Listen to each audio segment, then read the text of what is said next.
Bismillahirrahmanirrahim. Assalamualaikum warahmatullahi wabarakatuh.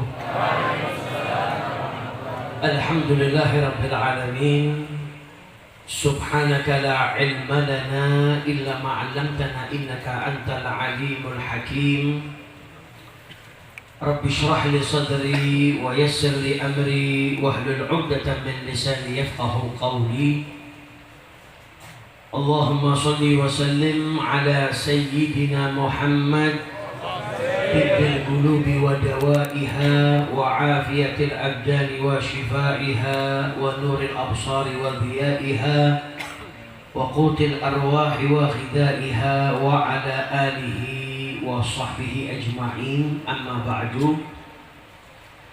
Alhamdulillah, malam hari ini kembali kita diperjumpakan oleh Allah Subhanahu wa Ta'ala dalam majelis yang senantiasa kita harapkan diberkahi, dirahmati dan diridhai oleh Allah Subhanahu wa Ta'ala. Seperti biasa, di dalam majelis ini kita diajak bersama-sama untuk membaca sejarah hidup manusia yang paling mulia, yaitu junjungan Nabi besar kita Muhammad Sallallahu Alaihi Wasallam. Dan sebentar lagi kita akan masuk bulan kelahirannya Nabi Muhammad. Maka ayo mulai dari malam ini kita pasang niat yang baik, yang banyak. Kita niatkan dengan datangnya bulan kelahiran Nabi besar Muhammad Sallallahu Alaihi Wasallam, kita ingin membahagiakan Nabi Muhammad dengan taat kepada perintahnya Allah, menjauhi larangannya Allah, dan menghidupkan sunnah-sunnahnya Nabi besar Muhammad Sallallahu Alaihi Wasallam. Pada kesempatan yang singkat ini, mari kita sedikit mengkaji salah satu wasiat dan sunnahnya Nabi Muhammad SAW. Yang mari kita niatkan mengamalkan ini dengan tujuan apa? Membahagiakan Nabi besar kita Muhammad SAW. Ada amalan yang ringan yang itu memiliki keutamaan yang besar, namun akhir-akhir ini atau di zaman terakhir ini banyak yang melalaikannya dan menganggap remeh. Amalannya ringan, dan dahulu banyak sekali yang mengamalkan, tapi hari ini sebagian daripada manusia atau kebanyakan menganggap remeh dan kemudian meninggalkan perkara yang disunnahkan oleh Nabi besar Muhammad Sallallahu Alaihi Wasallam, yaitu menebar salam. Nabi Muhammad itu mengajarkan kepada kita untuk apa? Nebar salam. Bahkan ketika beliau pertama kali masuk ke kota Madinah berhijrah, Nabi Muhammad berkata, "Ayyuhan nas, wahai manusia, afsus salam, tebarkanlah salam." Ini wasiatnya Nabi Muhammad SAW. Dan mengucapkan salam juga perintah daripada Allah Subhanahu wa Ta'ala. Jawab salam perintah, mengucapkan salam, ini semua ada di dalam Al-Quran. Dalam Al-Quran Allah berfirman, "Wa idza huyyitum bi tahiyyatin fahayyu bi ahsana minha aw rudduha." Jikalau ada yang mengucapkan salam kepada kalian, maka jawablah dengan yang lebih baik. Kalau yang mengucap salam assalamualaikum, balaslah dengan yang lebih baik, waalaikumsalam warahmatullahi wabarakatuh. Aurudduha, kalau engkau tidak mau membalas dengan yang lebih baik, minimal jawablah sesuai dengan yang dia ucapkan. Ada yang ucap assalamualaikum, minimal jenengan menjawab apa? Waalaikumsalam. Kalau mau dapat keutamaan, maka jawablah dengan yang lebih baik. Innallaha kana ala kulli syai'in hasiba. Segala bentuk perbuatan yang dilakukan oleh manusia kelak akan diberikan imbalan, ganjaran dari Allah. Yang mengucap salam dapat pahala, yang jawab salam juga kelak akan mendapatkan pahala dari Allah Subhanahu wa ta'ala. Bahkan firman ini digunakan sebagai kaidah oleh para ulama, orang-orang yang soleh. Kalau salam saja kita dianjurkan jawab dengan yang lebih baik, apalagi perbuatan baik. Kalau ada orang berbuat baik kepada dirimu, maka balaslah perbuatan baik dengan yang lebih baik. Kalau nggak bisa, minimal balaslah dengan perbuatan baik juga. Jangan sampai ada orang berbuat baik kepada dirimu, kau malah membalasnya dengan keburukan. Bahkan orang-orang yang soleh, ketika ada orang yang berbuat buruk kepada dirinya, dibalas dengan kebaikan. Sayyidina Hasan bin Ali bin Abi Thalib, suatu ketika ada orang datang menyampaikan, fulan, ada orang yang mencaci maki dirimu, mengatakan dirimu begini. Gak marah beliau. Karena kebiasaannya para kekasih Allah itu, kalau ada orang yang gunjing, memfitnah, ngomongin gak baik, mereka ngangkat tangannya berdoa sama Allah. Ya Rabb, kalau yang dikatakan orang itu benar, maka ampuni dosa saya. Tapi kalau yang dikatakan orang itu salah, berarti dia fitnah, ampunilah dosanya. Itu para kekasih Allah. Sayyidina Hasan ketika dengar ada orang yang mencaci maki, langsung beliau masuk ke rumahnya, cari sesuatu yang baik, yang berharga. Ternyata di rumahnya hari itu nggak ada apa-apa kecuali kurma. Dibawalah kurma itu ke rumah orang yang mencaci maki beliau. Diketuk pintu rumahnya, yang punya rumah kaget, loh ini orang yang tadi saya caci maki, yang saya bicarakan kok datang, kenapa? Apa jangan-jangan nggak terima? Ketika dibuka pintunya, justru Sayyidina Hasan memberikan hadiah dan negur orang itu dengan akhlak. Tegurannya istimewa. Anda tadi bicarakan saya. Kalau Anda bicarakan saya, berarti pahalanya Anda berikan kepada saya, dosa saya Anda ambil. Loh ini perbuatan yang istimewa. Maksudnya perbuatan istimewa bukan maksiatnya yang istimewa, tapi ini sindiran. Anda ketika berbuat maksiat, yang rugi itu Anda. Pahalanya engkau diberikan kepada saya, dosanya saya kau ambil. Kalau ibarat hadiah, Anda itu sudah ngasih hadiah ke saya, maka saya harusnya membalas hadiah itu dengan yang lebih baik. Dan hari ini saya nggak punya apa-apa kecuali kurma ini, maka kurma ini saya berikan kepada Anda. Maka orang itu seperti disentil hatinya, sadar dengan apa yang disampaikan oleh Sayyidina Hasan bin Ali bin Abi Thalib. Bagaimana tidak akhlaknya mulia, wong beliau ini cucunya Nabi. Dan Nabi pernah berkata, ya Rabb, saya cinta dengan anak ini, maka cintailah. Bahkan dalam doanya Nabi, ya Allah, saya mencintainya, yaitu Al Hasan bin Ali bin Abi Thalib, dan mencintai siapapun yang mencintainya. Jadi kalau kita cinta kepada Sayyidina Hasan, maka kita dicintai oleh Nabi besar Muhammad Sallallahu Alaihi Wasallam. Dan doanya Nabi, ya Rabb, cintailah orang-orang yang mencintainya. Jadi orang-orang yang mencintai Hasan bin Ali bin Abi Thalib didoakan sama Nabi Muhammad, dicintai oleh Allah Subhanahu wa ta'ala. Maka akhlaknya istimewa. Jadi kalau ada orang mengucap salam kepada kita, bahkan di dalam tafsirnya, di dalam tafsir ayat ini disebutkan faruddu alaihi bi afdali mimma sallama lafdhan wa basyashah. Kalau ada orang ucap salam kepada dirimu, balaslah dengan yang lebih baik, bukan hanya ucapan, tapi juga raut wajah, tapi juga dengan tata krama sopan santun yang lebih baik. Misal ada orang ucap salam celalehan, Assalamualaikum, sambil naik sepeda motor ngebut, jangan dibalasnya bodoh, Waalaikumsalam, sambil jungkir balik. Ya ini perbuatannya elek, dibalas elek. Nggak adab dibalas dengan nggak adab. Tapi balaslah dengan yang lebih baik, baik itu ucapan maupun dengan akhlak. Misalnya apa? Orang cuma ucap Assalamualaikum, jenengan jawabnya Waalaikumsalam warahmatullahi wabarakatuh. Alhamdulillah, pripun kabare jenengan, tambah sehat insyaallah ya. Jadi ada balasan yang lebih baik. Jangan malah balasnya dengan yang tidak baik. Waalaikumsalam, seurek loh.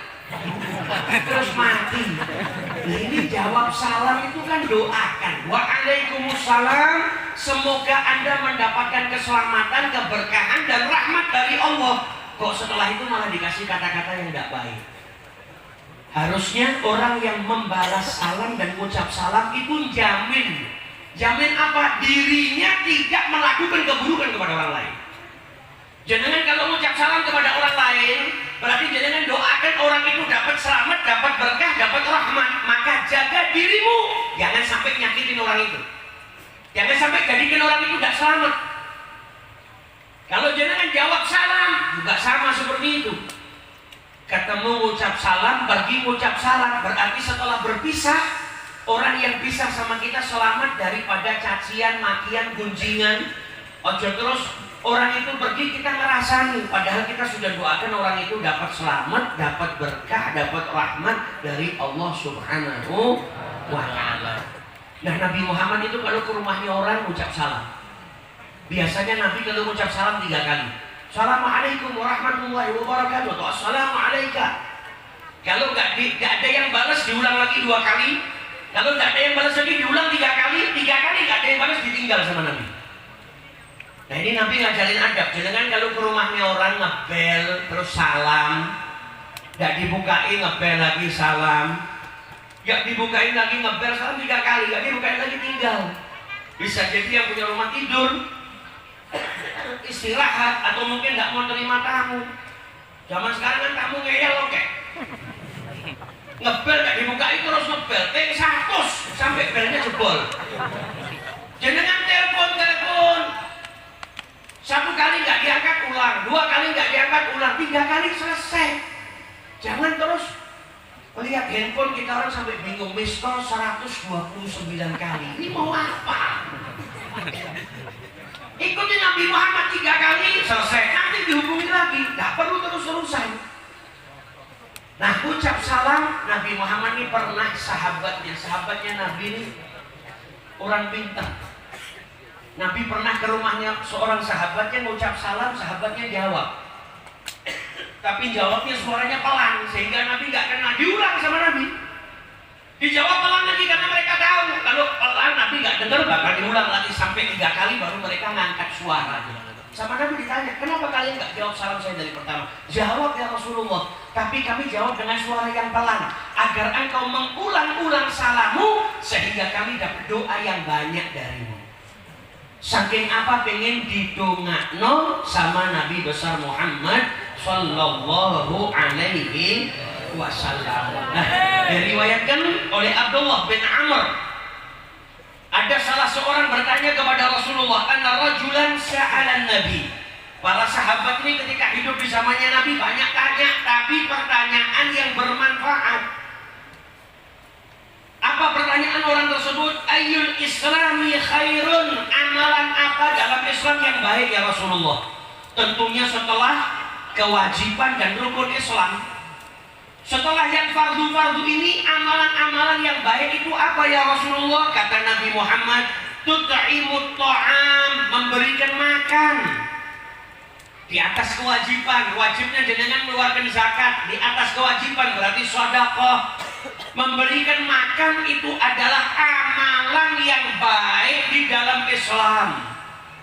Karena makanan itu kalau dimakan menimbulkan kekuatan, menimbulkan tenaga. Tenaga dipakai untuk ibadah kepada Allah. Orang ibadah butuh tenaga, butuh kekuatan.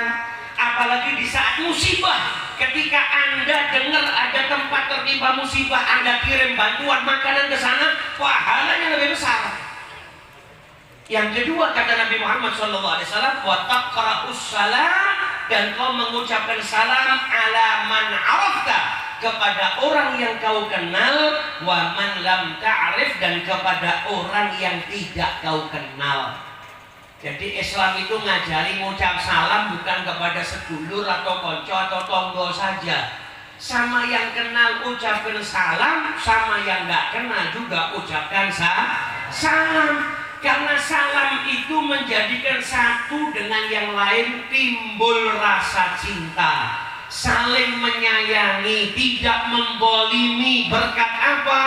Kalau berjumpa ngucap salam. Nah, saya nggak kenal loh, Nabi juga perintahkan kepada yang kenal dan tidak kenal. Ketika engkau berjumpa, ucapkan assalamu alaikum. Kita sama Nabi saja suruh ucap salam. Kalau kita sadar aja, kita diperintahkan sama Allah sehari ucap salam sama Nabi minimal 9 kali. Jangan kalau sholat kan wajib baca tasyahud. Sholat subuh, tasyahudnya sekali. Ada salam sama nabinya nggak? Assalamu alayka ayyuhan nabi wa rahmatullahi wa barakatuh. Zuhur 2 kali, asar 2 kali, maghrib 2 kali, isya 2 kali. Satu hari minimal, kalau jangan nggak nambah sholat sunnah, satu hari itu minimal kita ngucap salam sama Nabi Muhammad sebanyak berapa? 9 kali. Lebih banyak dari salam kita kepada orang yang paling dekat sama kita. Jenengan yang sudah punya istri di rumah, sehari ucap salam sama istrinya berapa kali? Sama orang rumah berapa kali? Paling 2-3 kali. Berarti pada dasarnya kita itu lebih dekat dengan Nabi Muhammad ketimbang sama yang lain, ketimbang sama orang rumah kita. Karena pas sehari kita ngucap salam 9 kali sama beliau, berarti itu tandanya kita disuruh sama Allah dekat sama Nabi Muhammad. Jadi mengucap salam itu penting, termasuk ajaran yang diajarkan oleh Nabi Muhammad SAW. Dulu ada salah seorang yang bernama At-Tufail bin Ubay bin Ka'ab. Tufail ini perutnya agak gendut, dipanggilnya Aba Batan, orang yang punya perut. Pernah mengikuti sahabat Nabi Abdullah bin Umar. Abdullah bin Umar ini terkenal orang yang ngikutin sunnahnya Nabi luar biasa. Diikuti sama Tufail, Abdullah bin Umar ini pergi ke pasar. Ketemu penjual ngucap salam, ketemu pembeli ngucap salam, di jalan ngucap salam, terus pulang ke rumah. Ditanya sama Tufail, ya Abdullah, engkau ini tadi ke pasar tapi yang gak dagang, gak beli dagangan, terus mau apa ke pasar? Maka dikatakan oleh Sayyidina Abdullah bin Umar, ya Aba Batan, dipanggil dengan julukannya, innama nagdu min ajri salam. Saya pergi ke pasar, tujuannya apa? Untuk mengucapkan salam ala man lakainahu, kepada orang-orang yang kita jumpai di pasar. Karena kata Ibnu Hajar dalam kitabnya, seorang muslim itu paling tidak minimal kalau bisa sehari jangan kurang dari 10 kali mengucap salam kepada orang lain. Karena pada keutamaannya, Abdullah bin Umar ini saking hausnya sama pahala, sahabatnya Nabi itu sampai pergi ke pasar, kemudian mengucapkan salam sama orang yang ada di pasar, supaya apa? Dapat berkahnya salam. Nah, ini menunjukkan kalau sahabat aja sampai seperti itu, berarti kan punya keutamaan yang istimewa. Maka amalannya Nabi yang ringan ini jangan dianggap remeh. Ingat kata Imam Ja'far Shadiq radhiyallahu anhu, Allah itu menyembunyikan 3 perkara di dalam 3 perkara. Allah sembunyikan keridhoannya dalam ketaatan, maka jangan pernah remehkan ketaatan. Jangan hanya nganggap ketaatan yang besar itu haji, umrah, itu bagus, tapi amal-amal yang kecil jangan kau remehkan. Bisa jadi yang kecil di situ ada keridhaan dari Allah Subhanahu wa ta'ala. Jangan pernah remehkan ketaatan. Allah juga menyembunyikan kemurkaannya di dalam apa? Perbuatan maksiat. Maka jangan remehkan perbuatan dosa. Itu dosa cilik, bisa jadi dosa kecil yang kau lakukan, di dalamnya ada murkanya Allah. Dan Allah menyembunyikan walinya di dalam hambanya. Jangan pernah remehkan hamba Allah. Mungkin terkadang jabatannya, kerjaannya tukang sapu, tukang parkir, tapi kalau ternyata dia kekasihnya Allah, kau remehkan, kau hinakan, bahaya.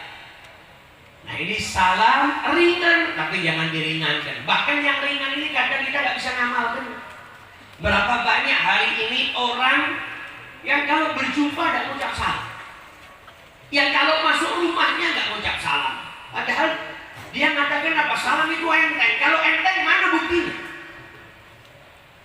Buktinya banyak yang ninggalkan. Nabi Muhammad itu bahkan kalau ketemu anak kecil beliau ucap salam. Gak usah sama yang jabatannya setara sudah pasti gak ada, atau seumur. Yang sama anak kecil, saking tawadhunya Nabi Muhammad, kalau bertemu beliau ucap salam terlebih dahulu. Dan Nabi ngajarkan kepada kita adab yusallimur raqibu 'alal mashi. Kalau jenengan naik tunggangan, yang di atas tunggangan yang ngucap salam kepada yang jalan. Ini adabnya. Kalau kebalik gimana? Nggak apa-apa. Tapi tata krama ini diajarkan sama Nabi.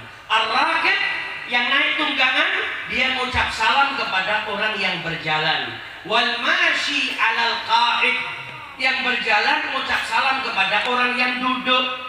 Wal qalilu 'alal katsir, dan yang sedikit mengucap salam kepada rombongan yang lebih banyak. Ini adabnya salam yang diajarkan sama Nabi Muhammad. Jenengan naik motor nyari rumahnya orang, nggak ketemu.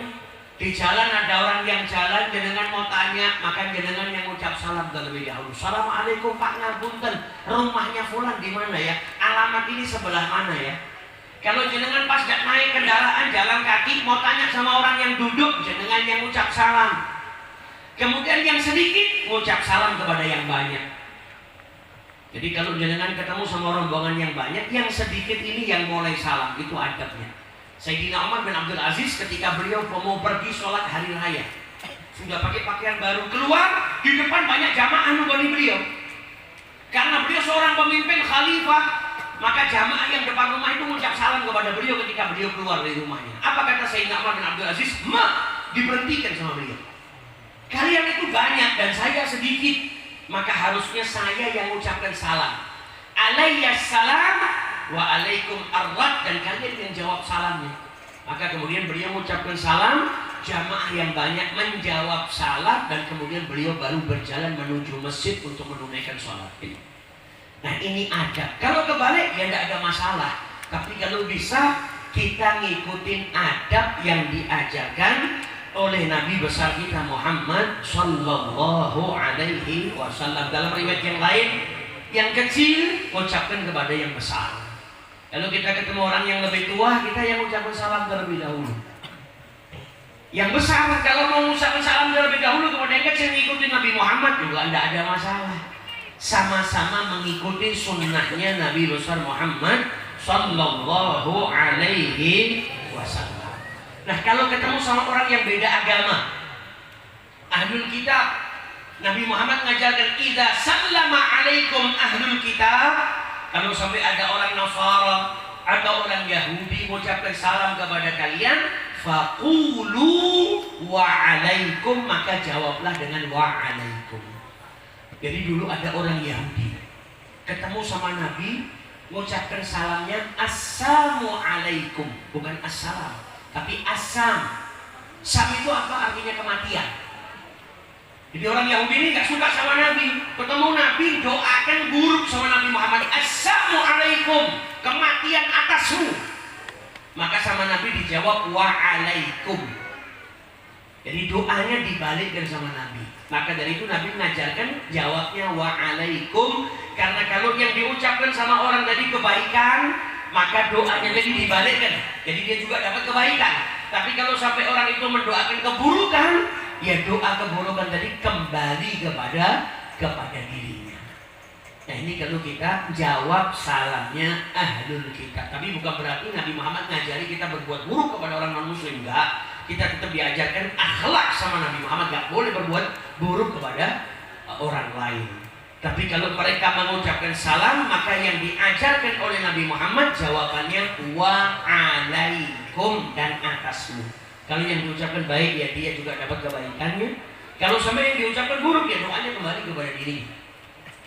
Nah ini akhlaknya Nabi besar Muhammad Sallallahu Alaihi Wasallam. Dan Sayyidina Anas bin Malik meriwayatkan hadis dari Nabi Muhammad, ya bunayya, kata Nabi, wahai anakku, idza dakhalta ala ahlika, kalau kau masuk kepada keluargamu, masuk rumah, fasallim, maka ucapkan salam, yakun barakatan alaik, maka engkau akan mendapatkan keberkahan atas dirimu, wa ala ahli baitik, dan atas keluargamu.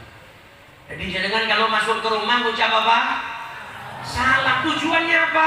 Jenengan dapat berkah, rumahnya diberkahi, istri diberkahi, anak diberkahi, maka rumahnya adem, ayem, tentrem, rumahnya kayak surga. Ada orang ngeluh, omahku sakjane bangunannya ki apik, tak pasangi AC, tapi kok aku sumpek ya nang omah.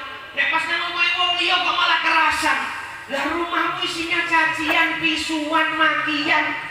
Masuk rumah nggak ada salam, di rumah nggak ngaji Quran, rumahnya dibuat apa banding ke, sae ke, nang omah misuh, padu, lah rumahnya kayak neraka, tidak ada berkahnya. Maka amalkan hadisnya Nabi biar rumah itu ayam dan termasuk apa? Assalamu alaikum ben ketok iki omah apa kandang doro. Doro itu kalau masuk kandangnya tidak ucap salam. Nah kita manusia punya rumah, diajarin masuk rumah ngucap salam. Nek masuk jeding ngucap salam enggak? Jadi kalau masuk rumah ucapkan salam, ben rumah itu bisa dibedakan antara rumah dengan WC umum. Oke rumah. Ini bukan jeding, bukan WC, karena saya masuk mengucap salam. Biar apa? Diberkahi oleh Nabi besar Muhammad sallallahu alaihi wasallam, dapat berkah daripada Allah Subhanahu wa ta'ala. Kata Sayyidina Umar bin Khattab, falatun, ada 3 hal, tubayyinu lakal wud. Kalau ini kau lakukan, jadikan saudaramu itu dalam hatinya timbul rasa cinta kepada dirimu. Yang pertama apa? An tabda'u bisalam. Kalau ketemu jangan ucapkan salam terlebih dahulu. Jangan kalau ketemu orang ucapkan salam terlebih dahulu, itu orang senang. Kemudian apa? Ngasih tempat duduk, dipersilahkan. Kemudian yang ketiga, wa tad'uuhu bi ahabbil asma'i ilaih, kau panggil nama orang itu dengan nama yang paling dia senangi. Senangnya dipanggil namanya yang sesuai, yang komplit, ya jangan panggil. Jangan pakai julukannya. Nah, julukannya apalagi julukannya elek. Misalnya fulan dijuluki apa? Ngileran. Terus panggilnya ngileran. Nah kan tidak senang dia dipanggil seperti itu. Yang ada malah musuhan. Jadi panggillah namanya. Kalau dia punya jabatan, panggil dengan jabatannya. Pak RT, apa kabar Pak RT? Assalamualaikum. Waalaikumsalam. Monggo Pak RT dinara. Nah dihormati seperti itu, orang cinta. Nah kita di Islam itu mengajarkan kita satu dengan yang lain supaya saling mencintai, bukan saling membenci. Nah kalau ada cara untuk bisa saling mencintai, maka kita amalkan supaya kita tambah dicintai oleh orang lain. Tapi orang salam ini bagus ucap salam, jawab salam wajib. Tapi orang kalau mengucap salam ya lihat-lihat. Kalau masuk ke majelis hendaknya nggak mengucap salam. Tapi kalau ada orang masuk ke majelis ilmu mengucap salam, yang dengar wajib jawab. Tapi adabnya kalau ada majelis dimulai, jangan masuk, jangan ucapkan salam. Karena justru malah ganggu. Orang masih khusyuk ngaji, ada yang masuk, Assalamualaikum, mengu lagi. Maka adabnya kalau masuk ke majelis jangan ucap salam. Kemudian masuk masjid, orang sudah sholat, jangan ucapkan salam. Nanti ada yang lakah, waalaikumsalam. Orang yang sholat juga tidak wajib dia balas salam. Kalau dia mengucap waalaikumsalam malah membatalkan sholatnya. Kemudian ada adabnya, dan juga menjawab salam itu juga punya adab. Jangan sampai orang itu jawab salam ketika dia sedang buang hajat, masih buang air besar, buang air kecil. Kalau ada orang mengucap salam jangan dijawab, karena nggak pantas saat orang melakukan seperti itu kemudian salam. Nah jadi masuk majelis adabnya jangan ucap salam. Kemudian kalau orang makan jangan ucap salam. La salam ala ta'am. Salam itu tujuannya biar apa? Saling mencintai. Ada orang makan baru ngemplok makanan, orang ucap salam, Assalamualaikum. Ini orang baru tobat, kepingin ngamal ke sunnah Nabi. Wah jawab salam wajib, padahal makanannya baru dimplok. Akhirnya jawab Waalaikumsalam, jebrot semuanya. Makanannya kena yang ucap salam, bajunya kotor, kena gulai, jotos-jotosan. Nah, harusnya salam ini ini menimbulkan cinta satu dengan yang lain karena kondisinya tidak tepat malah marahi geger. Iya kan? Malah marahi geger. Jadi salam juga ada tempatnya. Ketemu di jalan assalamualaikum. Kemudian kalau dia orang lagi makan jangan ucap salam. Kalau dia orang lagi belajar taklim maka masuk kita langsung duduk, tidak perlu ucapin salam. Maka dari itu ayo amal yang ringan ini kita amalkan supaya apa? Dapat pahala, dapat berkah, ikuti sunnahnya Nabi, dan kita berharap setiap sunnah yang kita lakukan selain kita mendapatkan pahala dari Allah, kita berharap kita bisa membahagiakan Nabi besar kita Muhammad Sallallahu Alaihi Wasallam, dan dengan niat membahagiakan Nabi Muhammad semoga kelak kita dikumpulkan bersama dengan beliau, dibangkitkan bersama dengan beliau, dimasukkan ke dalam surga oleh Allah bersama dengan Habibuna Muhammad Sallallahu Alaihi Wasallam. Amin ya Rabbal Alamin. Ayo pulang dari sini apa yang kita kaji kita amalkan. Kalau ketemu jangan malu ngucap salam. Karena bahaya kalau sampai wong Islam malu ngucapin salam. Aku ora kulino salam, isin atau salam. Mau berbuat baik kok malah isin. Jangan kalau ngucap seperti itu sama seperti aku isin mlebu surga. Lah nek kowe isin mlebu surga memang bumbi. Masuk neraka. Lah mau apa masuk neraka? Maka jangan pernah malu. Ketemu istri salam. Dan salah satu hal lagi yang menjadikan kita saling mencintai berjabat tangan. Ini adab yang kadang juga ditinggalkan. Ayo yang punya bojo istrinya sudah 2 tahun tidak salaman sama suaminya tiap bangun tidur. Malam hari ini harus ada perubahan. Bangun tidur ucapkan salam, kemudian jabat tangan, ambung tangannya bojo. Biar dapat berkah dari Allah Ta'ala. Jangan malu untuk mengikuti ajaran yang baik supaya apa? Dapat berkah dari Nabi besar Muhammad SAW dan dapat keberkahan daripada Allah Subhanahu wa ta'ala. Wal'afu minkum, Assalamualaikum warahmatullahi wabarakatuh.